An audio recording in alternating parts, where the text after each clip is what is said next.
Hi, Ma'am and Sir. My name is Megan G. Sibog from Diana Consultant Company. I'm 29 years old. I have 2 sons.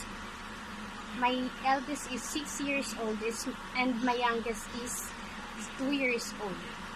My nickname is Jen Jen. I have a husband but we're not married yet. I am college level and my course is computer programming.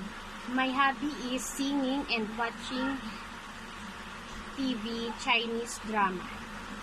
My last work is taking care of disabled elderly.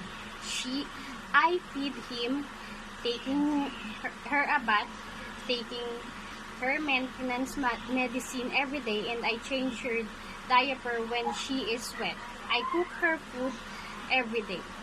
I can help my employer to do my job well and follow their command immediately. Thank you, Ma'am and Sir. I hope you can consider me. God bless and have a nice day.